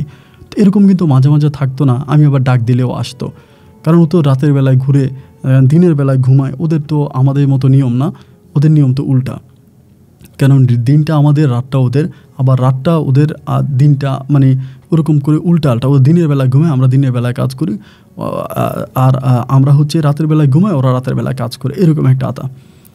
হঠাৎ করে উঠে দেখলাম যে ও নাই। ও ও নাই, ও নাই, ওর নাই কেন, নাই কেন। আমি তখন বেরোলাম, ওরে ডাকলাম 2বার 3বার, ও আর আসে না, ও আর আসে না, ওরে আর আমি পাই না। না পাওয়ার পর আমি আবার ঘুমাই গেছি। এই ঘুমাইছে, আমার আবারও ডাকতেছে, কে জানি ডাকতেছে, উঠ উঠ উঠ। আমি আবার উঠছি। উঠার পরে তখনও দেখলাম যে ও আমার সাথে নাই। না থাকার পর আমি তখন উঠছি, উঠে আমি মানে ফজর আজান দিয়ে দেবে, ঘড়ির দিকে দেখলাম আজানের সময় হয়ে গেছে। আমি তখন গিয়া উজু করলাম, বাইরে উজু করে মসজিদের দিকে যাব নামাজ পড়ার জন্য। আমাদের বাড়িতে বাসায় থাকে আমি আর আমার মা, আমাদের আরেকটা কাজের মহিলা, কাজের মেয়েটা থাকে। তাহলে আমি মসজিদে নামাজ পড়তে গেছি আজানের একটু আগেই। গিয়া হুজুরে আজান দিল, আমি নামাজ পড়ব আমাদের এলাকার মসজিদে। এমন সময় হঠাৎ করে আমাদের বাড়ি থেকে চিৎকার শোনা যাইতেছে, মানে আমাদের যে বাড়ি, আমাদের বাড়ি থেকে চিৎকার, বাড়ির চিৎকারের শব্দ শুনে আমি তখন দৌড়ে বাড়ির দিকে গেলাম। বাড়ির দিকে যেয়ে দেখতেছে আমার বাবা মা, সবাই বলতেছে আমার বাবা মা নাকি মারা গেছে। কিভাবে আমার বাবা মা মারা গেল? দৌড়ে ঘরে গেলাম, ঘরে গিয়ে দেখতেছে আমার বাবারও মানে মুখ দিয়ে রক্ত বেরোয়, রক্ত শুকিয়ে গেছে, আমার মায়েরও একই অবস্থা। এই মৃত্যু দেখার পর আমি অবাক হয়ে গেলাম, কীভাবে তারা মারা গেল। আমি দৌড়ে মারা ধরলাম, বাবারে ধরলাম, আমার বউরে আর খুঁজে পাওয়া যাচ্ছে না। 2 দিন ধরে আমার বউ আমার বাড়িতে ছিল, এখন আর আমার বউ নাই। বাবা মায়ের এই মৃত্যু দেখার পর আমি তখন তাজ্জবে গেলাম, কীভাবে তারা মারা গেল। এবং একইভাবে স্বামী স্ত্রী দুজনে মারা যাওয়া, এবং এটা তো কোনো মানে না। সকালবেলা তখন আসলো, এই মানুষজন আসতে শুরু করলো এদিকে সেদিকে। আমার বাবার মুখে ফেনা, মায়ের মুখে ফেনা। তখন সবাই মাকে বের করলো, দেখলো আমার মায়েরও পা কাটা, বাবারও পা কাটা। মানে এবার যখন এখান থেকে যখন আমার বাবা মাকে আমি যখন করতেছিলাম যে কীভাবে মারা গেল, তখন আমার মায়ের পায়ের মধ্যে সাপে কামড়ের দাগ, আমার বাবার পায়ের মধ্যেও সাপে কামড়ের দাগ। মানে সাপে কামড় দিয়ে তাদেরকে মারছে, এটা দেখে বোঝা যায়। তো সবাই বলে সাপের কামড় দিল, সাপে কামড় দিল, কী করে ঘরে ঢুকলো এবং কী করে বেরোলো, সাপে কামড় দিয়ে স্বামী স্ত্রী মারে ফেলছে। তো যাই হোক, আমি তো তখন আমি আর খুব পাগলের মতো হয়ে গেলাম। এরকম একটা ঘটনা, সুমনও আসে না, সুমনের বাবাও আসে না, কেউ আসে না। তাই এরকমভাবে তখন আমার এরকমটা শুরু করছে। আমার এই বাবা মারা গেল। এ বাবা মা মারা যাওয়ার পর আমি পরের দিন পাশাপাশি তাদেরকে মাটি দিলাম। সাপে কামড় দিয়ে মারছে, এলাকাতে এটাই বলে গেল সাপে কামড় দিয়ে মারা হয়েছে। সবাই জিজ্ঞেস করে তোর বউ কোথায়। আমি বলি আমার বউ আমার বাপের বাড়ি, ওর বাপের বাড়িতে গেছে, ও আসবে, ও আর আসে না। রাতের বেলায় আমি ডাকি, ও আর আসে না, আসে না। এই রাতে আমাকে মারা শুরু করছে। সুমনা আরও কতগুলো মেয়ে ছেলে আইসা আমাকে এলোপাতা রেখে মারতেছে। আমি তখন দোয়া দরুদ পরে কোনোরকম আমার শরীরটা বন্ধ করলাম। বন্ধ করার পর ও আর আসে না। মানে আমি খুব খারাপভাবে রাতটা পার করলাম। করার পর আমি তো আর হুজুর না, কবিরাজ না। আমি তখন দৌড়ে আমাদের এলাকাতে একজন বড় কবিরাজের শরণাপন্ন হইলাম। হওয়ার পরে ইনি আমার দাদার সার্কিত, আমার দাদার কাছ থেকে উনি শিখেছে এইসব কিছু। আমার দাদার সার্কিত ছিল, তিনার কাছে গেলাম, তিনারও বয়স হয়ে গেছে। যাওয়ার পরে তিনি আমাকে তাবিজ তুমান দিয়ে আমার শরীর বন্ধ করলো। কইরা আমার বলে, কী রে, কী হয়েছে তোর এরকম অবস্থা কেন? আমি তখন বললাম যে এমনি দাদাই ডাকি। আমি বলছি দাদা, আমার বাবা মা মারা গেছে একসাথে। বলে তা তো শুনলাম, আমি মাটিও দিলাম, তাহলে সাপে কামড় দিয়ে মারছে নাকি? আমি বললাম সাপে কামড় দিয়ে তো মারে নাই, আমার জীবনে তো একটা মর্মান্তিক ঘটনা ঘটে যাইতেছে। তা বলে কী ঘটনা? আমি বললাম যে দাদা এই ঘটনা, এতক্ষণ যা কিছু আপনাকে বললাম আমি সবই ওনার কাছে বললাম। বলার পরে ওনার তখন চোখ টোক সব বড় হয়ে গেছে। বলে বলিস কি তুই, কী বলিস তুই? আমি বললাম যে হ্যাঁ এই ঘটনা। পরে আমাকে বসায় তিনি আমার উপরে জিন চালান করে, ওনার যে জিন আছে ওইটা চালান করে, কইরা উনি সব কিছু বের করে। তিনি আমাকে বলে যে জিনের মেয়েকে তুই বিয়ে করছিস, সুমনা আক্তার, সে একটা হিন্দু মেয়ে ছিল। আমি বললাম মানি? বলে হ্যাঁ, যেই সুমনের সাথে তোর বন্ধুত্ব হয়েছে, যে সুমনকে তুই কোরআনে হাফেজ হিসাবে চিনিস, সেও ছিল একটা হিন্দু। এবং যে লোকটা তোর সাথে দেখা করতে আসছে সেও ছিল হিন্দু। এটা একটা হিন্দু পরিবার, তোর চোখে ধুলা দিয়ে তোর বাবা মাকে হত্যা করেছে তারা। আমি তখন বললাম কেন আমার বাবা মাকে হত্যা করলো? আমার বাবা মা হওয়ার কারণটা কি? মানে আমার বাবা মা হত্যা করার কারণটা কি? তখন বলে যে আজ থেকে বহু বছর আগে যখন আমার বাবা মায়ের বিয়ে হয় নাই, আমার মা যখন যুবতী, সেই সময় নাকি আমার মা মানে আমার দাদার ঘরে, মানে আমার নানার ঘরে কোনো সন্তান হচ্ছিল না।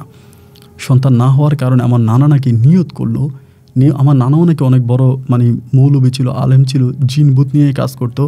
নানা নিয়ত করলো যে আমার নানার বাড়িতে একটা পুকুর আছে, অনেক বড় পুকুর, পাড়টা জঙ্গলের মতো, ওখানে একটা অনেক পুরনো মন্দির আছে।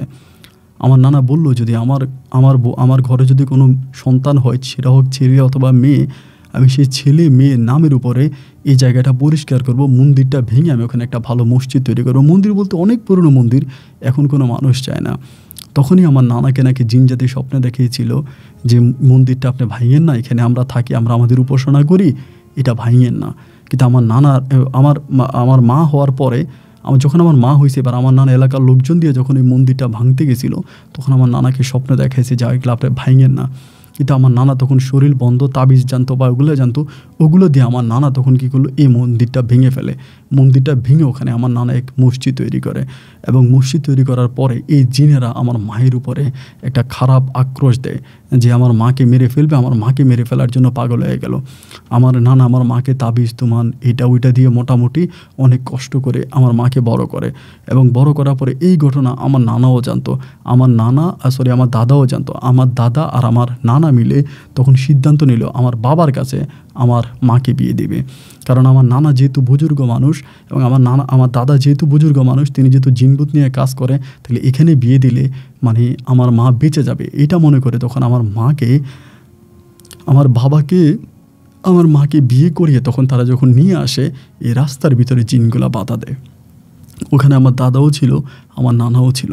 জিনগুলা বাধা দেয়। জিনগুলা বাধা দেওয়ার পরে ওইখানে অনেকগুলো জিনকে মন্ত্রের মাধ্যমে আমার দাদা এবং আমার নানা হত্যা করে।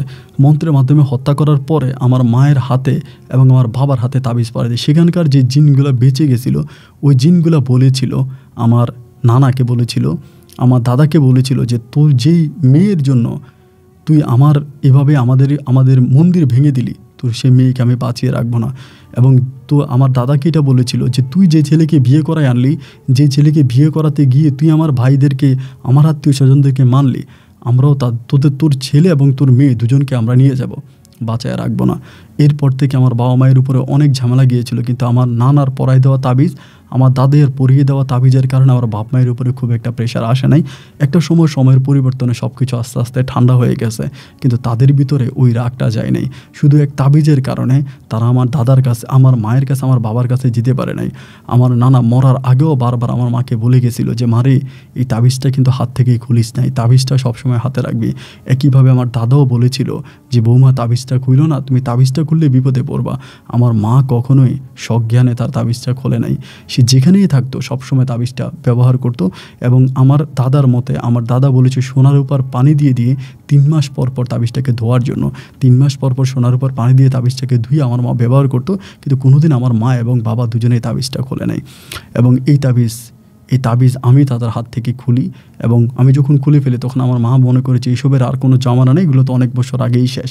কিন্তু এতে যে আমার মা বাবার এইভাবে দুনিয়ার অকাল মৃত্যু হবে, ওইটা আমি বুঝতেই পারি না। আজও আমার গ্রামের মানুষ, আমার এলাকার লোকজন জানে যে আমার বাবা মাকে সাপে কেটে রাতের বেলায় মেরেছে, কিন্তু আমি জানি আমার বাবা মায়ের মৃত্যু কীভাবে হয়েছিল।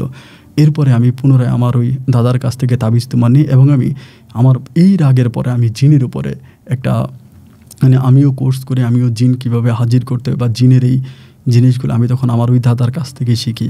আমার দাদা এখন তিনিও মারা গেছে, যাকে আমি দাদা করে, আমার দাদার যে সার্কিট সেও মারা গেছে।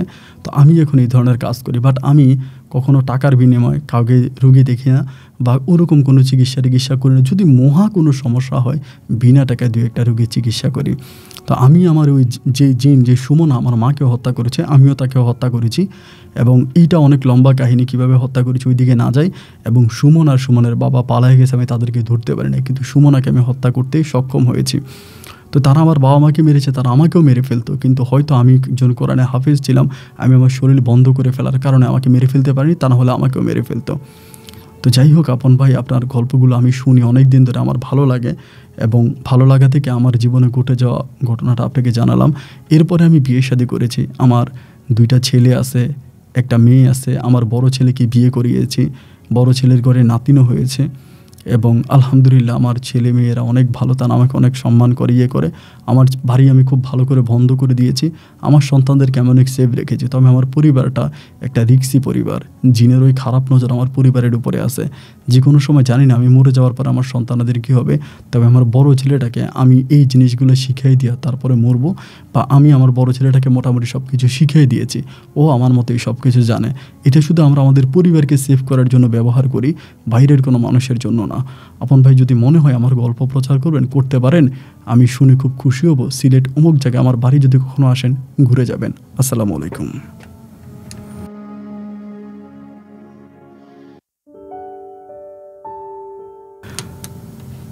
বন্ধুরা, আমি বলেছিলাম যে গল্পটা আমি রেকর্ড করার আগেই মাত্র পড়েছি এবং পড়ার পরে আমার ভীষণ ভয় লেগেছে এবং চরম মানে এখনকার রেকর্ড করতে যতটা ভয় পেয়েছি গল্পটা এর আগে পড়ার পর আমি তার চেয়ে আরও অনেক বেশি ভয় পাইছি। তো যাই হোক, যেটাই হোক, আমার ভালো লাগা থেকে গল্পটা প্রচার করা, মানে আমার ভিতরে ভালো লেগেছে ওনার গল্পটা শুনে হাফেজ হাসিবুর রহমানের, এবং সেখান থেকে আমি এই গল্পটা প্রচার করা বা আপনাদেরকে শুনিয়েছি। তিনি এখন মোটামুটি অনেকটা বয়স্ক মানুষ, অনেক বয়স হয়েছে, তিনি একজন মাওলানাও বটে। তিনি আমাদের বিভিন্ন জায়গায় গিয়ে ওয়াজ নসিহত করেন। ওনার বড় ছিল একজন কোরআনে হাফেজ। তো যাই হোক, আমার কেমন যেন অনেক ভয় লাগতে শুরু হলো আর কি। গল্পটা আমাকে অনেক ভয় লেগেছে, আমি জানি না আপনাদের কাছে কেমন লেগেছে, যার জন্য আমি ওই ভয়ঙ্কর মিউজিকটা পর্যন্ত অফ করে দিলাম। যাই হোক, গল্প কেমন লেগেছে কমেন্ট বক্সে লিখবেন, এবং জনাব হাফেজ হাসিবুর রহমানের জন্য আপনার কোনো মন্তব্য থাকলে আপনার কমেন্ট বক্সে লিখবেন, ইনি আপনাদের কমেন্টগুলো পড়বে। সবাই ভালো থাকবেন, সুস্থ থাকবেন, এই শুভকামনায় আজকের মতো এখানে বিদায়। দেখা হবে অন্যদিন অন্য কারো বাস্তব জীবনের গল্প নিয়ে। আল্লাহ হাফেজ অ্যান্ড আসসালামু আলাইকুম।